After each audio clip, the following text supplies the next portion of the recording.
Celebration festival എന്ന് പറയുമ്പോൾ തന്നെ എല്ലാവരുടെ മനസ്സിലും ഒരു സന്തോഷമാണ്, ഒരു ഹാപ്പിനെസ്, എവിടെന്നോ ഇല്ലാത്തൊരു സന്തോഷം വരും. അതുപോലത്തെ ഒരു വ്ളോഗാണിത്.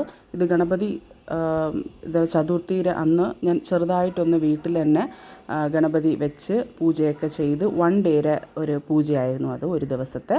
അതൊക്കെ ചെയ്തിട്ടുണ്ടായിരുന്നു. ഞാൻ എന്തൊക്കെയാണ് ചെയ്തത്, എങ്ങനെയൊക്കെയാണ് ചെയ്തത്, പിന്നെ എവിടെയൊക്കെ പോയി എന്നുള്ളത് ഞാൻ ലോങ് വീഡിയോയിൽ ഞാൻ ഇട്ടിട്ടുണ്ട്. എന്തായാലും ലോങ് വീഡിയോ കാണാത്തവരൊന്ന് പോയി കാണുക. ഞാൻ എന്തായാലും ലിങ്ക് പ്രൊവൈഡ് ചെയ്യാം. സിമ്പിളായിട്ട് എൻ്റെ ചാനൽ പോലെ തന്നെ സിമ്പിളായിട്ട് തന്നെ ഞാൻ ചെയ്തു. എനിക്ക് പറ്റാവുന്നതുപോലെ പ്രസാദമൊക്കെ വീട്ടിൽ തന്നെ ഉണ്ടാക്കി, പിന്നെ വീടൊക്കെ ഒന്ന് നേരത്തെ തന്നെ ഒന്ന് ക്ലീൻ ചെയ്തു, പറ്റുന്നതുപോലെ ഒന്ന് പൂജ ചെയ്തു. അതൊരു സത്യം പറഞ്ഞാൽ ഒരു ബ്ലെസ്ഡ് ആയിട്ടുള്ളൊരു ഫീലിംഗ് ആയിരുന്നു. ഞാനും മോളും കൂടെ ചേർന്നിട്ടാണ് എല്ലാം ചെയ്തത്. ചേട്ടനന്ന് ഓഫീസുണ്ടായിരുന്നു. അതുകൊണ്ട് ഞാനും മോളും എല്ലാ വർക്കും ചെയ്തതിന് ശേഷം ഒരു ചെറിയൊരു വീഡിയോ എടുത്തു.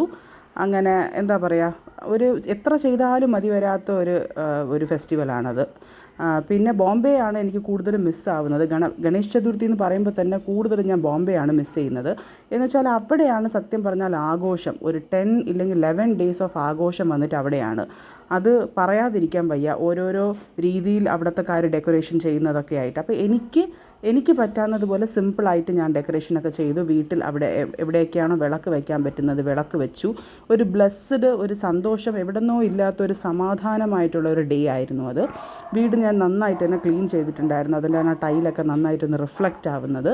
So I was like very happy. ഈ വീഡിയോ എഡിറ്റ് ചെയ്യുമ്പോൾ തന്നെ എനിക്ക് ഫീൽ ചെയ്തിട്ടുള്ളത് ഭയങ്കര ഒരു സന്തോഷം. ഇത് കാണുമ്പോൾ തന്നെ ഒരു സമാധാനം, വീട്ടിൻ്റെ അകത്ത് നല്ല ഒരു സ്മെല്ലും ഒക്കെ ആയിട്ടായിരുന്നു. വീഡിയോ ഒന്ന് കാണുക. സബ്സ്ക്രൈബ് ചെയ്യാത്തവർ ചെയ്യുക. Thank you so much for watching.